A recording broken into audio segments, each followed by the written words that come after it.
Hi, everybody. Welcome back.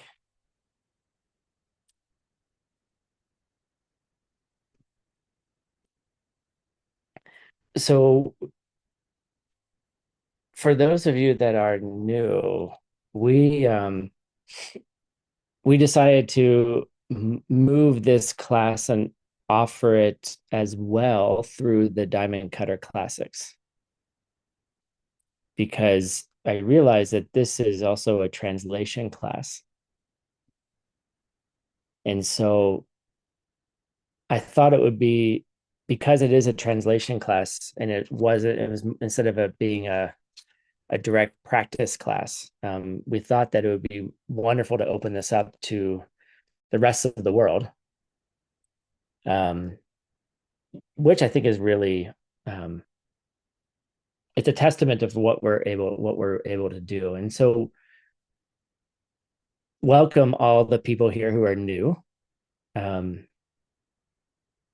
and hopefully it'll grow as the message gets around because we just decided this last week and then started announcing it through the Diamond Cutter Classics and their entire network, which also includes which now also includes mainland China. So welcome everybody for this class. And if you're new, don't worry, we'll catch you up.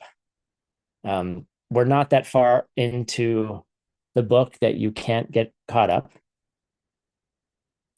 So what I'd like to just open as introduction is that we're translating from a genre of literature called Lam Rim.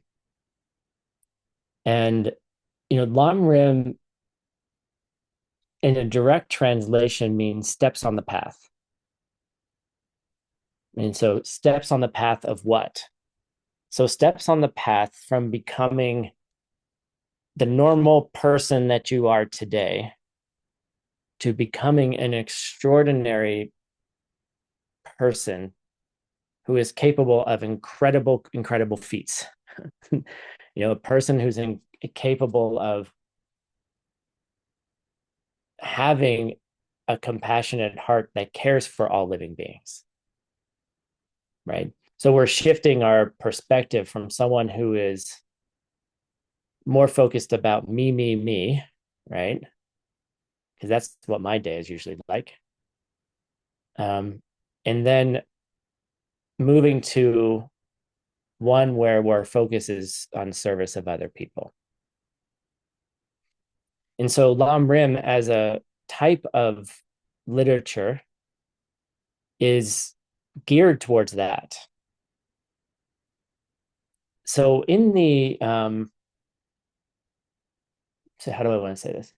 So the book that we're translating is called Namdro Lakchang, which means the the gift of liberation placed into the palm of your hand. And we've been studying this book, if you've been around at all, for the last, hi, Emily Chen. That does not look like your apartment across the street. Emily Chen is one of our I'm not sure if she's just listening to class today, but I'm going to put her up here.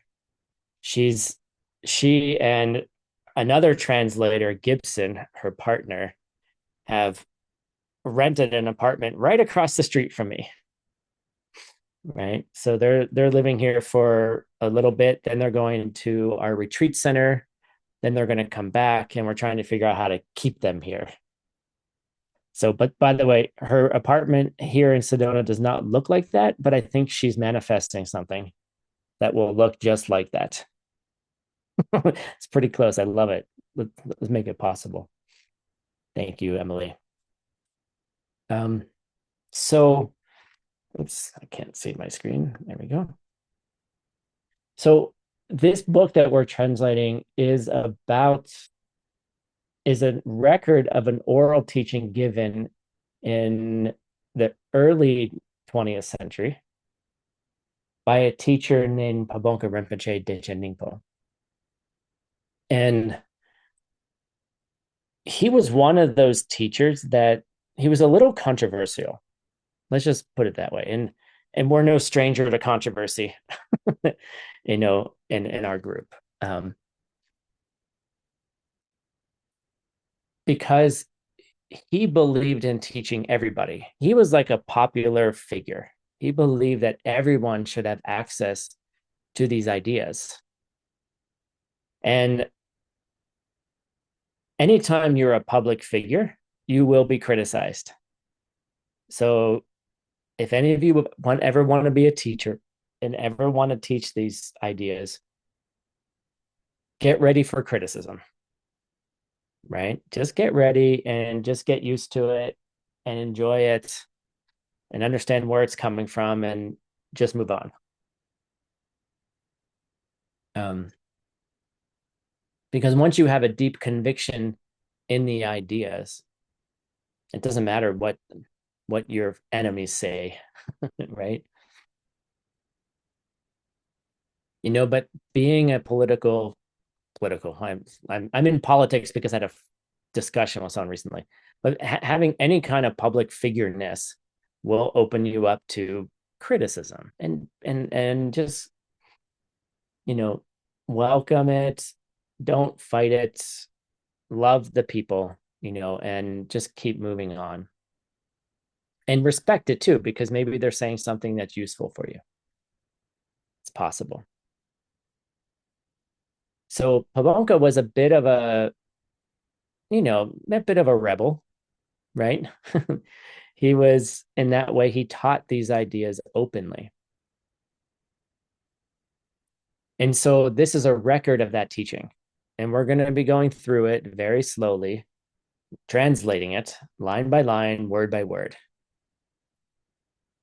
Now, there are other lam rims in this genre, like, for example, Delam, which means the quick path or the path to bliss, by a lama in the teacher in the 1500s. I think those are the dates. Have a quick look here because my brain is not. It did. Let's see here.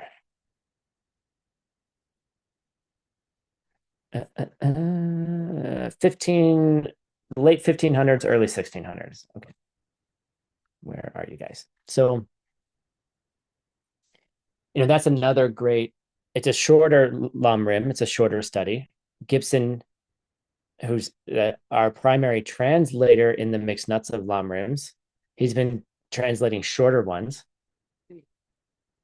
Because the idea is that it's meant to be an idea that you review over and over and over and over again. It's meant to be something that you study over and over again. So when you're in the lam rim and then you quote finish it, you're not really done. You just start again. So then you start reviewing those ideas over and over again, because the idea of lam rim as a genre of literature is that it's about how to live your life. It's about how do you engage in a normal life as normal people. We're all normal people.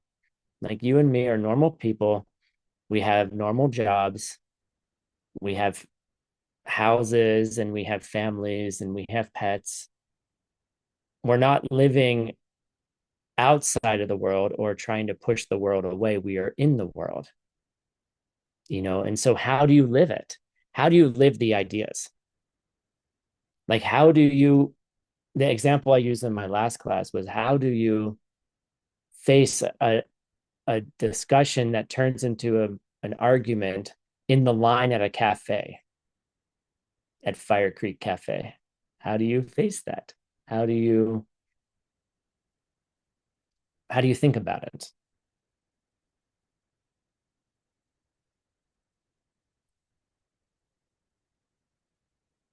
And so what we're doing in this class is all those steps are meant to be taught, and then you're meant to then contemplate them.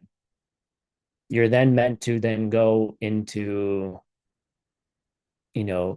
retreats where you might think about how to use these ideas to be more creative.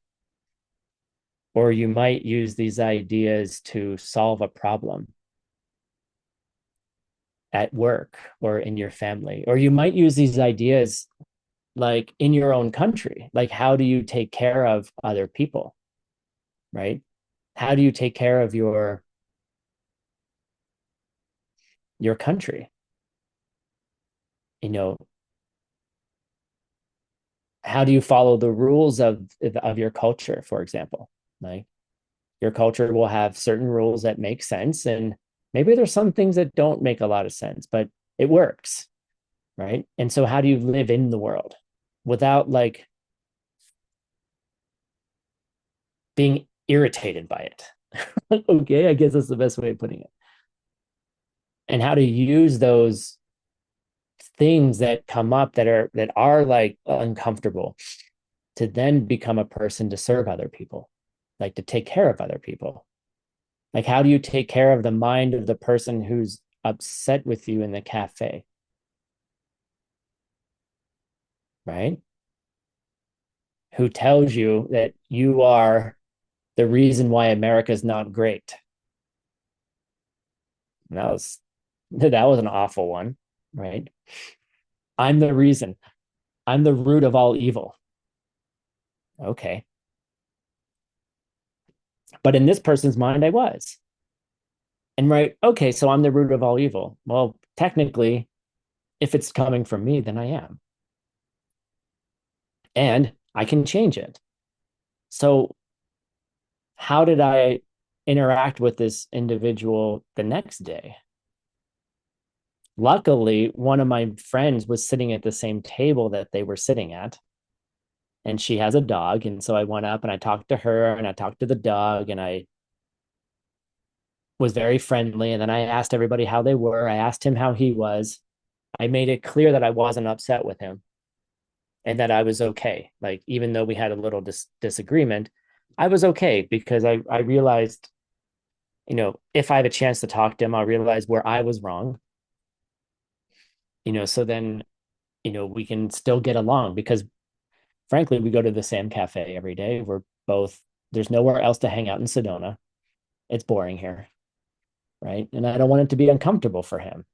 And I don't want it to be uncomfortable for me or for everyone else, right? For that matter. So how do you live? Like, how do you live your life? How do you live a good life? And that's what this is about. So in this class, we're actually starting from the end of the Lam Rim, which is where we're discussing how to integrate. Basically, what it is, the first part we're going to go over is how do you integrate the ideas? You get a new idea. Let's say one of the steps of the path is understanding that everything changes, right? Everything changes. Everything is impermanent. You learn this teaching, right? How do you integrate it? Like, you can hear the blah, blah. You can hear Tim saying the words,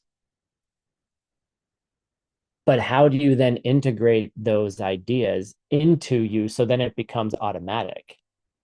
So then it becomes, when you look at the stuff around you, that you say, oh, well, that has to change, including me and my body, right? How do you integrate? And so these ideas that we're studying now are about how to integrate. We're going to learn what to do first. So then when we learn the ideas, we'll then have the tools to integrate. Right. So we're starting. So the way that Pabonka taught this originally is he taught all the things over 20 days, 21, 20 days, taught all the steps. Right. Okay. By the way, this is going to take us about 10 years. So just relax. It took Pabonka 20 days. It's going to take us 10 years. Just relax. Okay. So over 20 days, you got all the steps. And then after that, he then taught everyone how to integrate it. He was like, all right, now you have, like, if this were a 20-day teaching or 25-day teaching, that's probably how we would do it. Here's everything you need to know. Now, here's how you integrate it. Good luck. Have a nice life. Right. Or in my case, if I would have taught it that way, then I would have said, oh, we have all these retreats now to integrate. Now we still have to spend the next 15 years. Why do I have a thumbs up there? That's weird. Then with the integrate the teachings. And so what we're going to do is we're going to learn the steps of integration first, and then we're going to go bit by bit through each of those things. And so when we go through it piece by piece, you'll have the tools to do it. And in fact, I just decided right now that part of some of the offerings later on will be programs on how to integrate, not just translation classes, but then how do you then integrate? That's a separate idea. So how do we integrate? And that's called gompa. That's called habituation. How do we get used to those ideas? And we get used to them by gompa, by meditating. And there was two different words I said. They sounded very similar, but they were pronounced just slightly different. One, how do you habituate yourself to it? You habituate yourself to it by meditating on it over and over again. So the relationship between the word to meditate and to habituate yourself in this language are very, very similar. So you practice it over and over again until it becomes a habit. And how does it become a habit? You have to learn how to meditate on it.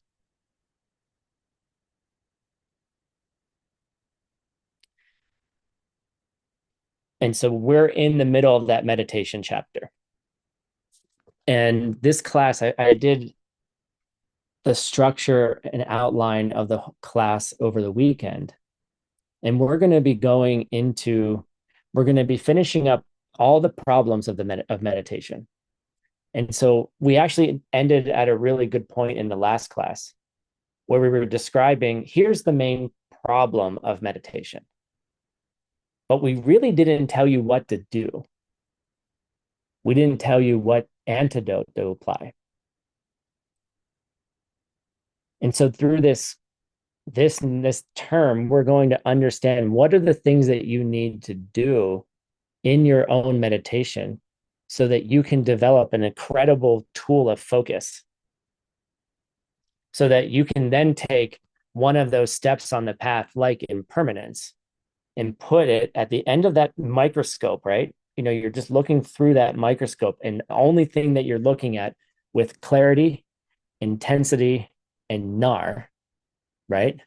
That we called it like bright-eyed and bushy-tailed mind, the quality of mind that's completely focused on the object. It has clarity, it has brightness, and it has a perfect amount of intensity. Then you can analyze that thing about impermanence. Like, how would you live your life differently if you understood that everything changed, including you? I was looking in the mirror the other day and I was like, oh my God, I've gotten older. I was like, I'm looking at the wrinkles. I was smiling and I'm like, oh, look at all those wrinkles. And look at like on your neck, Tim. I'm like, oh, dang, you're getting older. I'm like, shit, I am changing. Like, you know, I look in the mirror every day and you still think you're the same person. But can you remember what you looked like when you were a teenager? The only way I can remember what I looked like as a teenager if I look at a picture when I was a teenager. I saw a picture from 10 years ago. I'm going to show it to you guys. Da, da, da.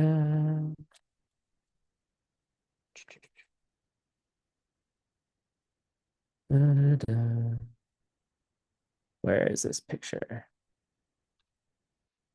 Mm-hmm. Here it is. This is a picture from 10 years ago. Okay. Here's Tim leaving for Arizona. Okay. Right. And that's at my parents' house. I had driven from my house across from Philadelphia to Pittsburgh. And, I went with one car. There's my stuff on the car.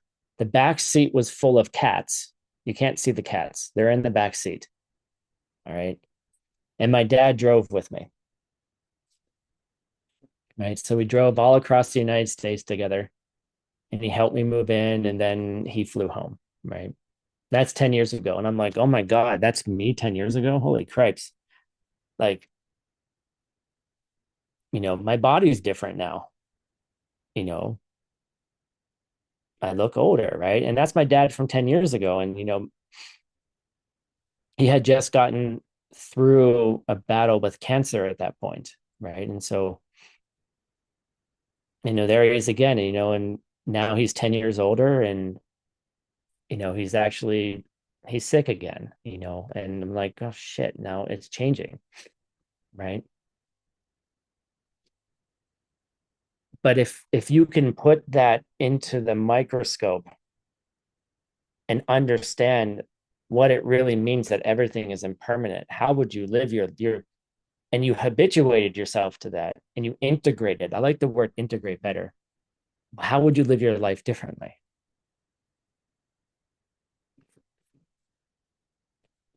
Right. And so what choices would you make? How would you choose to show up with everybody?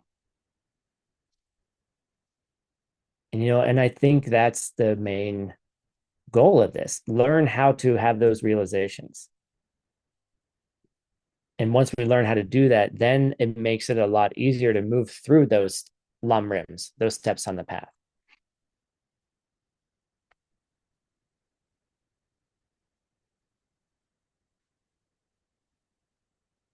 So where we are is we're dealing with the meditation. I call it the meditation problem.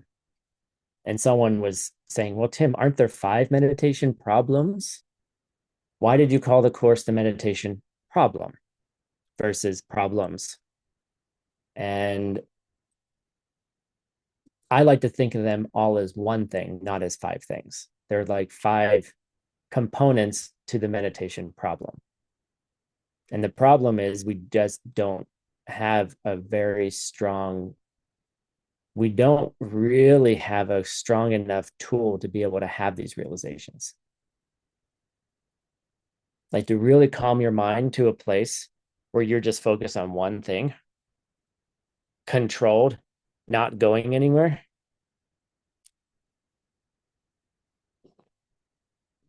Right? How many people can say they can do that all day long? So let's flip through everyone. Can anyone do this all day long? Nope, doesn't look like it. If you can, you're probably like Shantideva, Mr. Busuku, right? You're not letting anyone know, you know, but it's hard, right? And so how can we learn to do that? So we've done the first 3 problems. The first problem is not meditating, just not doing it, walking by your cushion every day and just not doing it. Okay, well that's solved by doing it. And the solution to it is actually 4 steps. And we're not going to review all of that right now, but mainly it has to do with understanding the benefits of meditation and why the benefits of doing it outweigh the benefits of not doing it.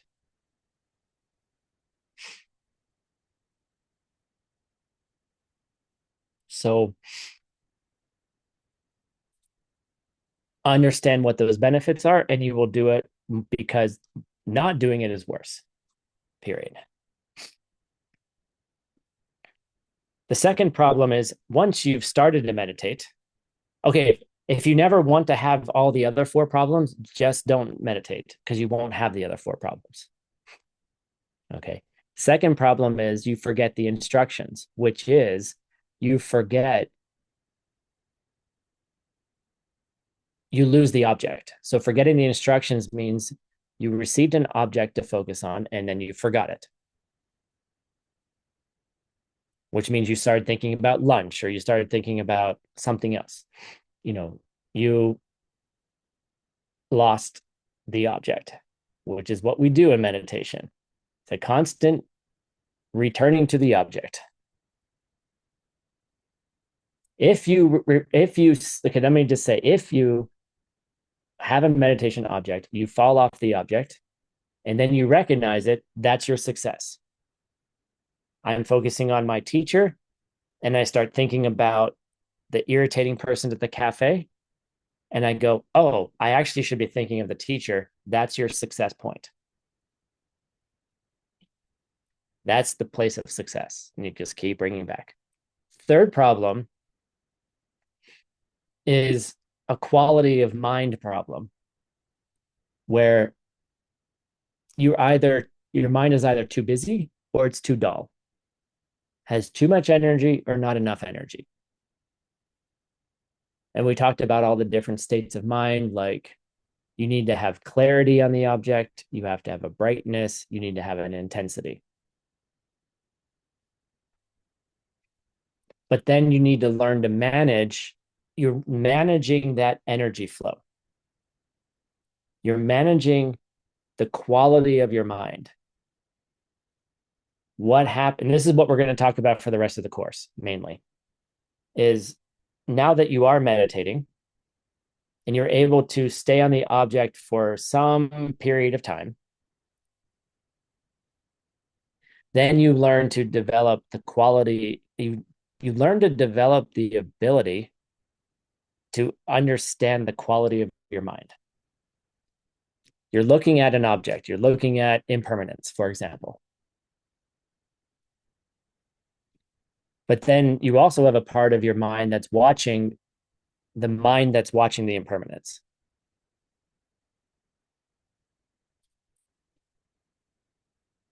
And that watcher then has to determine what's going on. Is there too much energy in the system that's causing me to lose focus on this object and pushing me towards something else?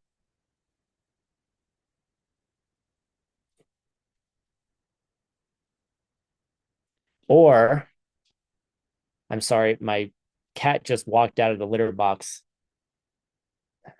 because she wanted to eat and she didn't finish what she was doing. And she continued to go to the bathroom as she walked out of the litter box. Anyway, gotta clean that up later. Why do I have to see this? Anyway, again, notice what happened. I'm supposed to be focused on class, right? I'm supposed to be focused on teaching you how to meditate. Then my mind got distracted by poop coming out of my cat's butt while she was running out of the litter box so she could eat more food.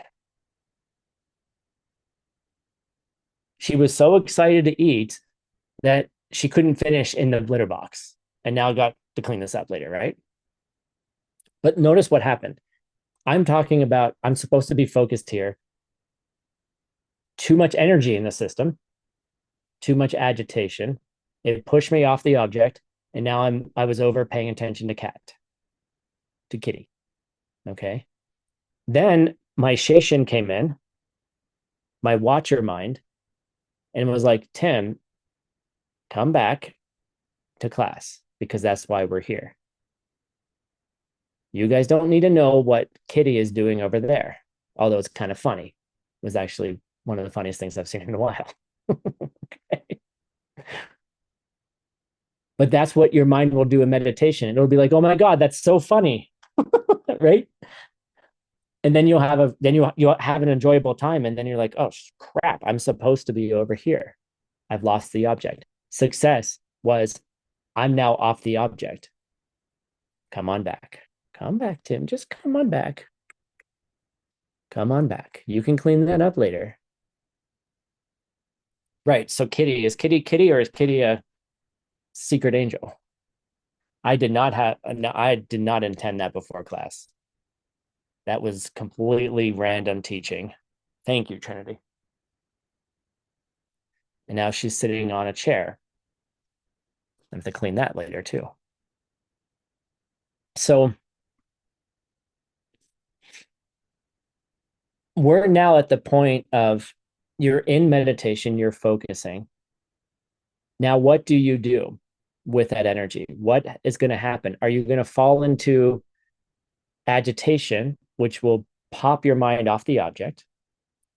Or are you falling into dullness, which is where you have fixation, you have clarity, you have your focus on the object, you have it clear, your mind is fixated, your mind is clear, but you don't have the intensity, the nar. All right. And so your mind is slightly dull, and we call it subtle dullness. That you're there on the object, it feels nice, but you don't have the intensity behind it that can actually integrate. And this is the biggest obstacle to meditation. All right. So we're going to get started. That's where we are in the text. We're learning about what happens when you're in meditation. You have the object, but you have either too much energy, your mind has too much, or your mind has a little bit not enough. And then how to recognize that, right? You have to have an ability to recognize as you toggle between those two places, right? It's like when you're driving a car,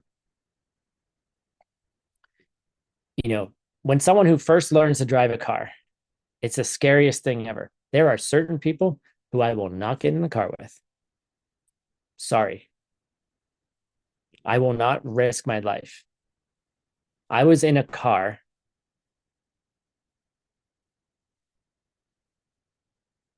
I'm not going to say where, but I was in a car and I was like, I hope that I get to where I'm going. I had to tell that person to stop several times. I was at the place of, I'm getting out of the car and I'm going to pay for an Uber. I don't care where I am. I don't care what country I am. And I don't care how much it costs. Okay. You see, because I was like, oh my God, like a new driver, like they don't know how to make micro corrections, right? They're like, like they move back and forth. They're moving too much, right? They're moving too far left or they're moving too far right.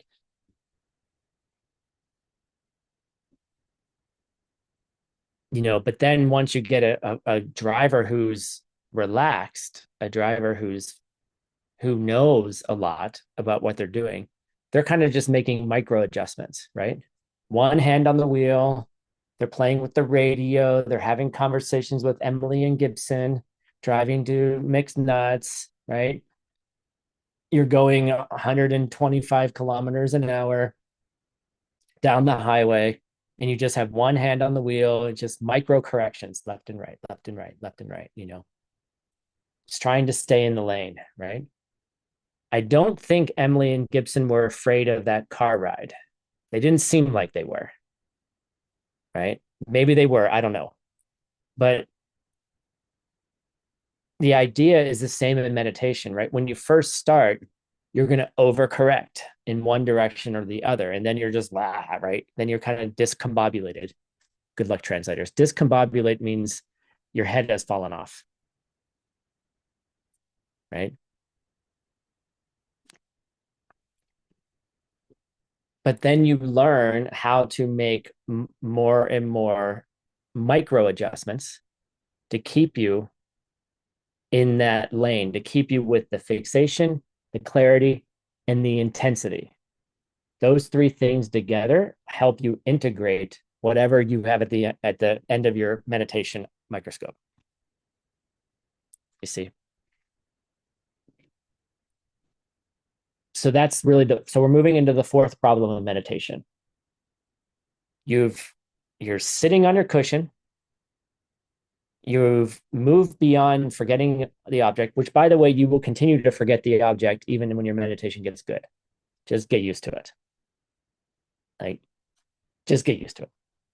Like, you go into a month retreat, you will think about everything else except the sadhana. Forget it. Don't worry. You'll be fine.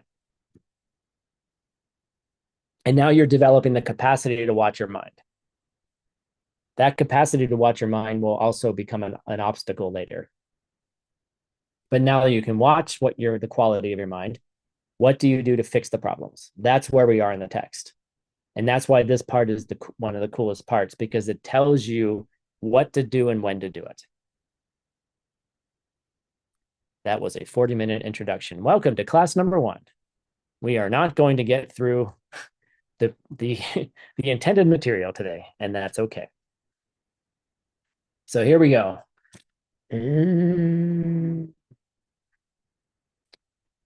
Where is my text? Here we go.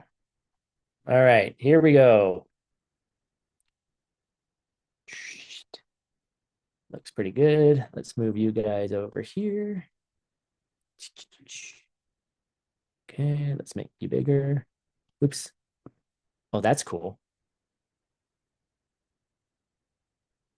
Oh, that's cool. I could do that now. That's nice. All right. Sorry. Okay.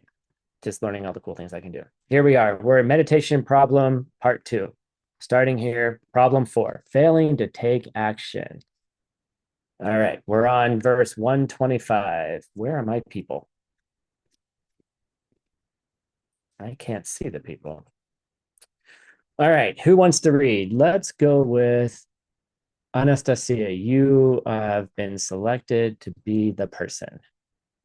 Okay, thank you. Niepa Shipani, Jingyo ni Kangdong Jungwana, Niempo. Dumi Jepa, Niepa Impe de Niempo. Jingyo Jungwar, Sheshin Gi Ripana, De To Tuming Jupa, Juma Takchi, Gyopa Gyota Ra, Kangjungwa Sosoi Nyempo Cha. Trarak. Tarak Kangjungwa Sosoi Nyempo Tengyope. Good. Okay. I have lost my people. Hold on. I gotta come back and get the people again. There we are. Now I can see all the people. Hold on. Come on. All right. Apparently, there. Now I can see the people. I see all your faces. All right. Beautiful. It helps me teach to see your faces. FYI. Okay. Here we go through this. Nepashipani. Anastasia, what does this mean? What's Nepa mean?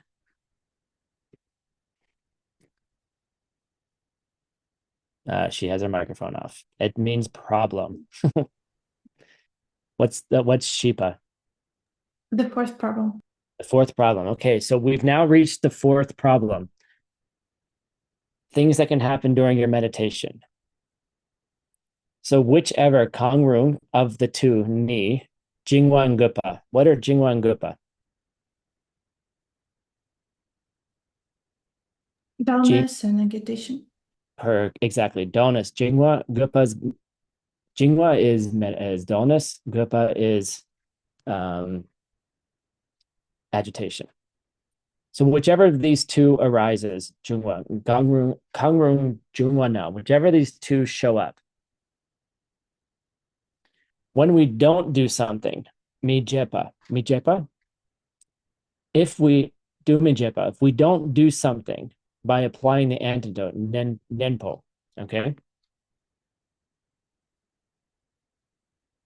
If we don't take action, it's a problem for Jingwa and Gupa. It becomes a problem. All right.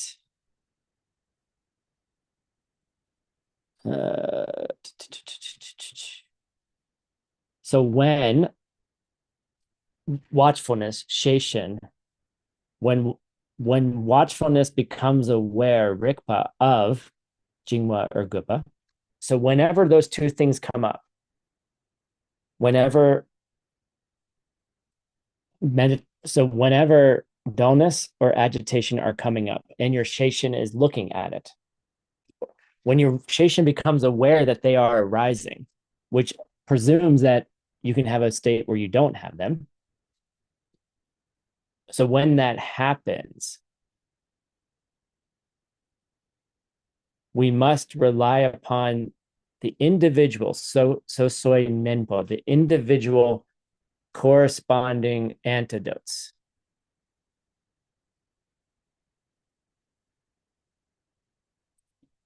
So what Pabonka is suggesting is that there are going to be different types of antidotes for different types of situations.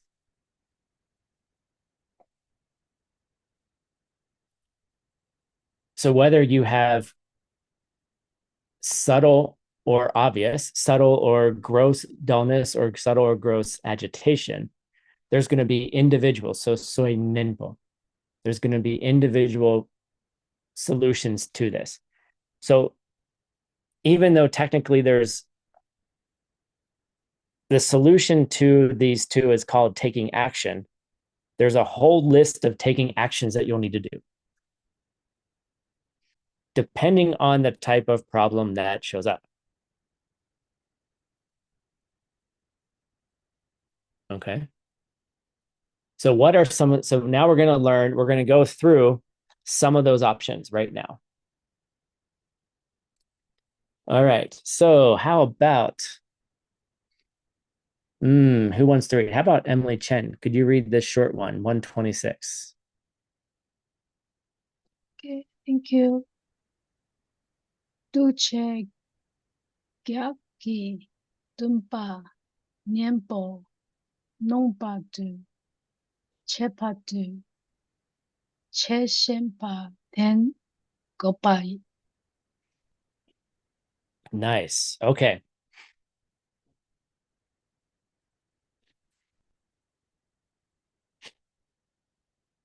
So duce gay. What is this? What does gay mean here, Emily? It's a number.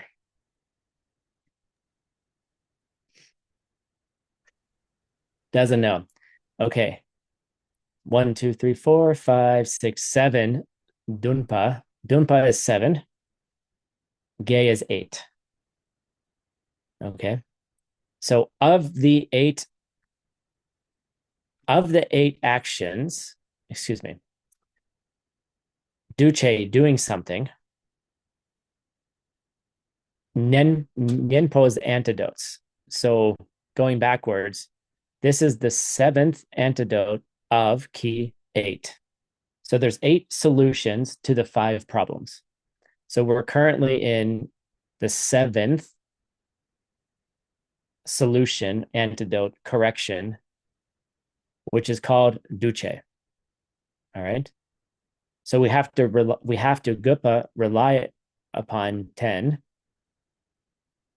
that we need to remember. We need to bring to mind an action, which is the appropriate action, numpar duce.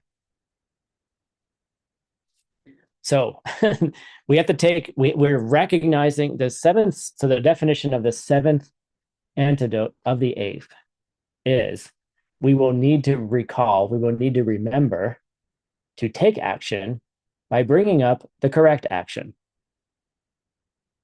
Okay. We need to know what the correct action is to correct the problem. But we have to know what the problem is. And there's many different types of problems. Cool. Moving on. The problem is I tend to say all these things before we translate them. How about Persis? Can you read number 127? Thank you. Take dag ni so pay drug chung wa tok wa na te lo ba la song ba xin no. Nice. Your pronunciation is getting really good. All right, here we go. Tedak ni. This whole process, this whole thing.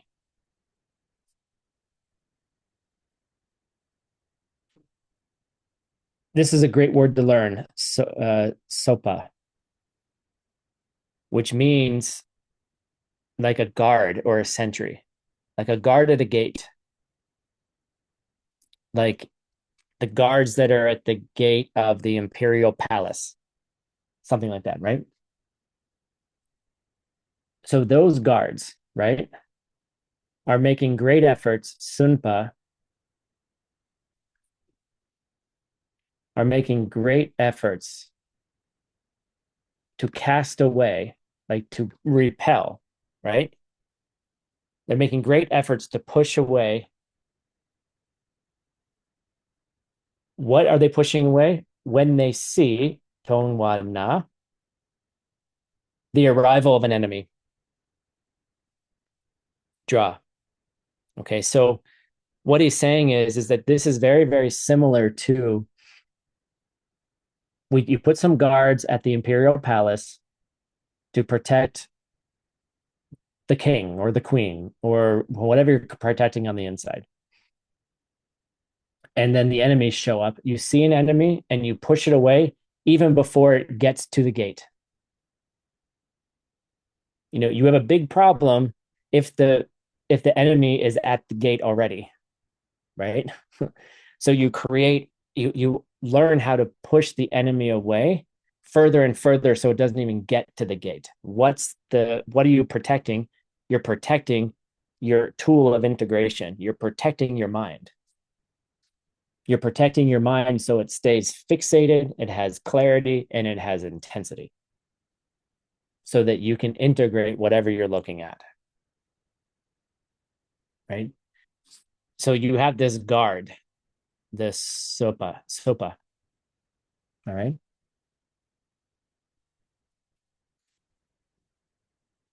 All right, 128.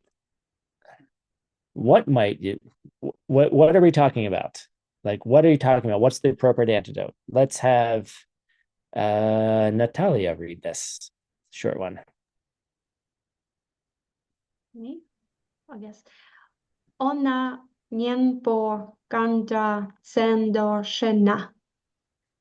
Try this word again. Den. Good job. Tenga shena. It's a question. Well then, Ona. Shena will give you a question. It kind of suggests a question. What type Kang, whatever antidote must we apply? Right? What is the antidote that we must apply here? What are we going to apply now? It's just a general question. Like, here's the teacher. It's kind of what I do when I'm teaching. I give you something and I'm like, well, what's the antidote? Pabonk Rinpoche does the same thing. And that's why it's cool that we're reviewing. It's like almost like a detailed transcript of these teachings, which were written down afterwards because they didn't have recording devices. Maybe there's a power in writing down your Lama's words. Just saying. Okay, 129. Who wants to read? Half of you have your cameras off. Not fair. I don't know how to pronounce your name. Shib Akika?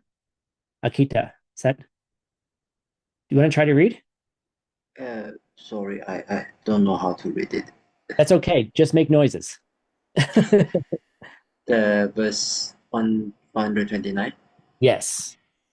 Bimba Pramoni Good job. Sem Jum Pasin Jing Bing Jum Yings Gang Bias Kang Ju Shi Ju Za Da Good. Des Na Sao Cha Dang Nas Cha Yo Kyang Zing Sang Ki Pang Da Dru Song Xie. Good job. That was your first time. Amazing. That should inspire all of you who have your cameras off just to try. Just try. You know, it doesn't matter what noises come out. Good job. Thank you. Okay. So now we're talking about, let me get my notes up here so I make sure I don't screw it up. Now we're talking about what antidote do we need to apply? You're telling me I'm noticing there's a problem. Now I need to apply the antidote. So what are the different types of problem? First, we're going to start with Jingwa Tramo. Jingwa Tramo is subtle dullness, correct.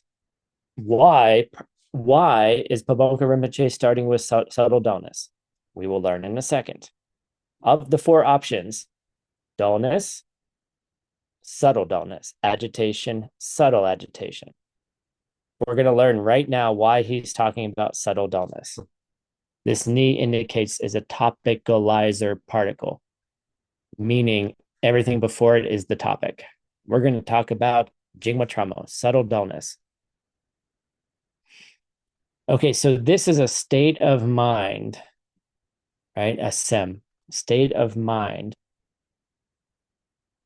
that is slightly depressed. Okay, slightly we'll say slightly depressed for now. We'll keep going on. All right. And in these two, whether we consider it whether we consider it as dullness itself or being slightly depressed, right? Jing Sum, dullness or just a slight depression of our mind. All right. We must do only one thing. Okay. Meaning the thing that we do is but one solution. Okay. Is but doing one thing. All right. We'll all speak like Yoda by the end of this course. All right. So whether you're having dullness or you're having the power of your mind is slightly depressed, right? This is what we're talking about, subtle dullness. You know, Dana, right? So in this case, you have selcha, you have clarity, your mind has clarity and tongue, and it has fixation, necha, right? It has that. But kyang, manru.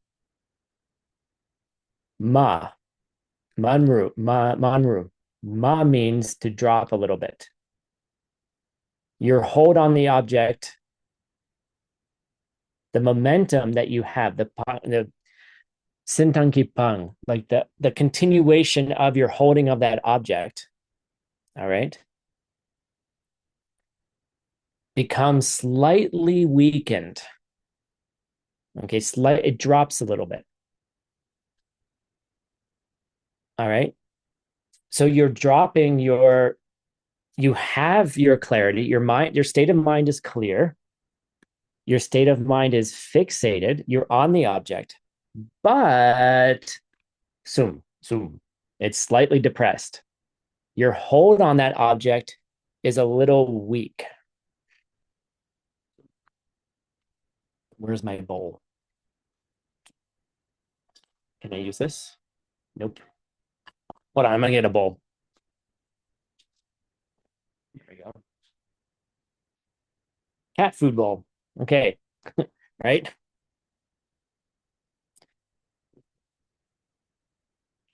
When you hold a ball upside down, let's make this bigger so you can all see this. When you hold a bowl upside down, right? There's a certain amount of tension that you need. Right? If I let go too much, that bowl is going to fall out, right? If I don't have enough, if I don't have enough holding on to this, it will start slipping, right? And that's what we mean by sintang ki pang. I have fixation, I have clarity, but my hold, my intensity, my nar is a little bit less. So what happens is, if as I release the hold on the object, I can start feeling, you can't see it, right? None of you can see that this is slightly slipping, but I'm starting to get nervous, right? I'm starting to get nervous because that's going to fall. And if I don't tighten down a bit, that bowl is going to fall and I'm going to lose and I'm going to break the bowl. Okay. And it's a really great metaphor because my hand's getting tired, right? After a certain point, my muscles in my hand, like you can see engagement, right? Eventually that's going to slip out. So what's happening in subtle dullness is it's slipping.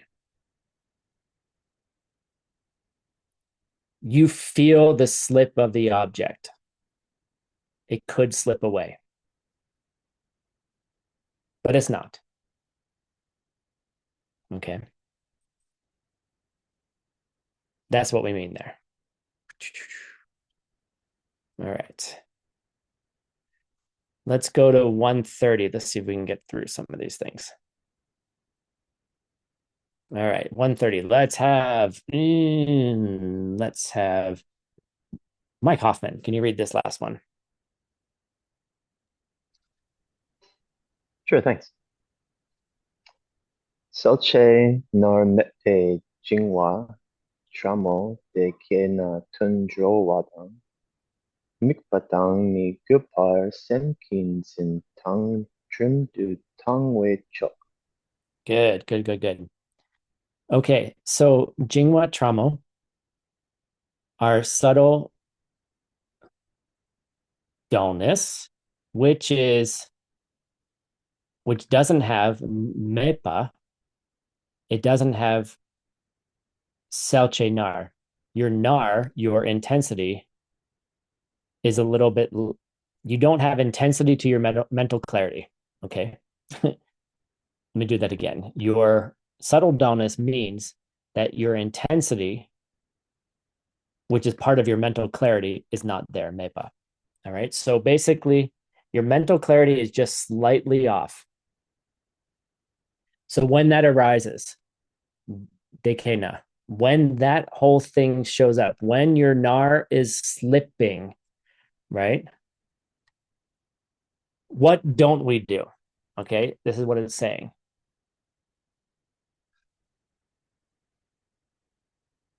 When our hold, tongue is slipping, okay? Oops, nope, that's not the answer. Sorry. What we don't do, migupar, what we don't do when that arises is we don't, one, tungdroa, we don't break off our meditation session, nor do we drop entirely the meditation object. When you have subtle dullness and you feel the object slipping, what don't you do? You don't do two things. First of all, you don't go, oh shit, my meditation's over. I'm dying. I can't hold on the object anymore. And then you stop. Right? Nor do you give up that meditation object. Right? That's not the correction. Rather, the correction is we have to tighten drimdu tongue. We have to tighten our hold on the object. Okay. Which is a state of mind. Okay. We have to tune up our concentration. We have to tighten our grip just a little bit. Like when you notice the screw is just a little bit loose, all you need to do is put the screwdriver and go bleep and just slightly turn it.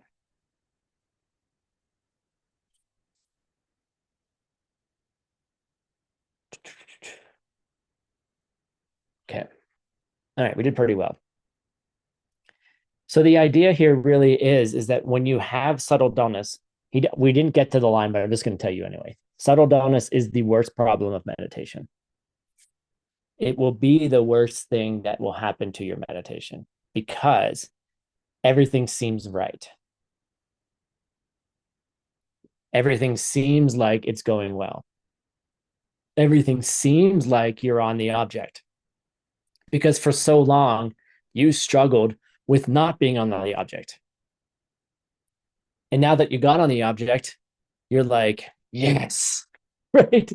You're finally there. But then that in and of self becomes a problem because your intensity is, you're just a little bit weak in your intensity, and it prevents you from moving forward. It prevents you from doing the actual integration that you need to do. Cool. So that's, once we kind of recognize that, then we can know how to fix it. So Pavonka is saying, just tighten your grip a little bit.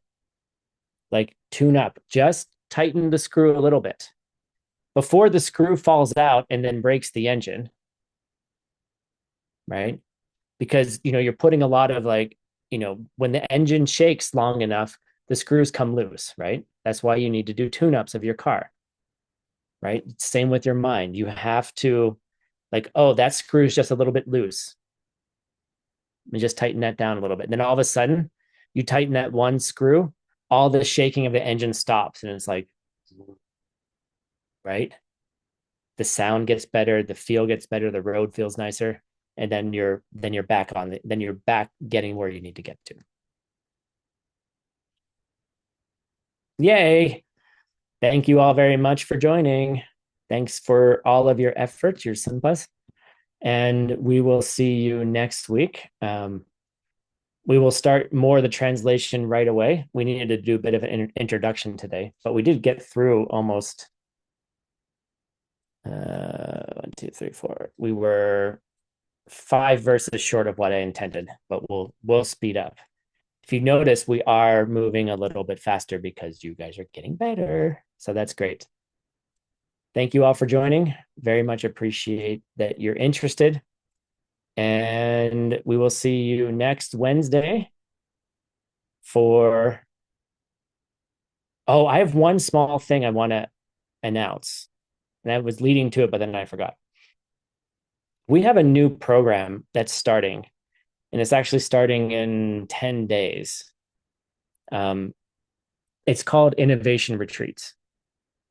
And it's a new program being directed by Stanley Chen. And they're going to be having their first retreat at Diamond Mountain in about a week, starting on September 13th.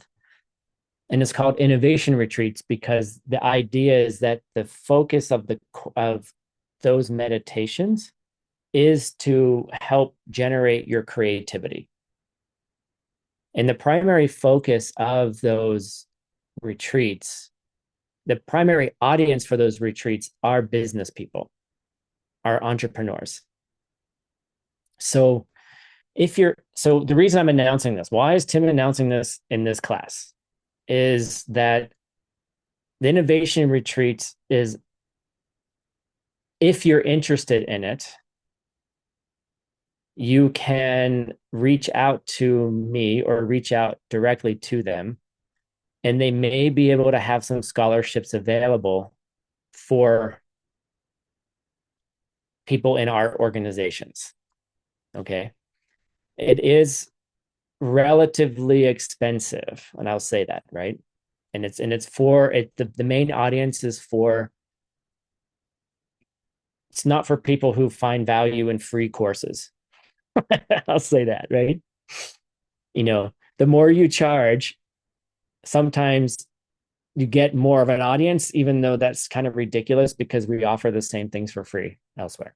But Geshe Michael will be there for 5 days. There'll be a 4-day, 3.5 day silent retreat part where you'll learn about how to engage your creativity. And if you're interested, there may be an opportunity for scholarships if you can't afford it, because they still have some spaces left. So it'll be here at Diamond Mountain. It's in 10 days. If you're interested, let me know. Because they offered a scholarship to us to offer it to you if you're not able to attend at full price. And if you can pay full price, pay full price. There's also a online version as well that will give you that access as well, but it's a paid access. I apologize. It's not offered through the it's a different organization. It's a for-profit organization. So they don't offer things in the same way that maybe some other organizations and worldview do. But I wanted to put that out there to you, and I'm going to put the link in the chat. Let me find this from Chloe. Oops. Where are you? Where are you? Too many chats. Sorry, hold on. I'm really bad at this. There it is. If you want more information, I will put it in the chat here. Where's our thing? There you go. There's the website. You can join the Telegram group. The Telegram group. Didn't copy that properly. Sorry. The Telegram group. Whatever. You guys get it. It's the Telegram group. You can join there. You can ask questions. You can look at the website. You can sign up, get more information. I just wanted to put that out there because it's an amazing program. But don't worry if you can't get to it or you can't afford it. The information could potentially be taught later in the future. But don't tell me. But if you want it today and you want to work with a group of entrepreneurs, worldwide, international, this is how it's happening. And I will be there as well. So very lovely to see all of you. There seems like some new people we haven't seen before. I haven't seen before. Glad that you're here. Glad that you're interested in translating this ancient literature. And I hope to see everybody soon. And let's say goodbye. Turn on your microphones and say goodbye to everybody. Goodbye, Timna. Thank you. Thank you, Bye. thank you. Thank you, Tim. Thank you, translators. Thank you, Timna. Thank you so Thank you, much for the Tim class. La. Good to see you again. Thank Thank you. Bye. 谢谢 Tim. Thank you, Tim. Please stay. Thank you, Tim. Thank you, Tim. 谢谢翻译老师。Cool. Oh, by the way, I forgot. Last thing. I have the text available. If you want to practice translating, it will be in your platform. And if some of you may not have access to that platform because you live in other countries, I will send it to you just ask for it. I can send it to you directly. Let me just put it in the chat if you guys want to put it right here in the chat. If you want to download that directly, that's all the content we'll be covering in today's course or in the next 10 classes. It'll also be in the platform as well. So if you want to follow along, if you want to study, if you want to pre-translate, if you want to try to translate on your own, it's all there. And it's not a requirement to do that to attend these classes either. So this is just an additional nerdery moment for you nerds out there. Okay, bye. Thank you.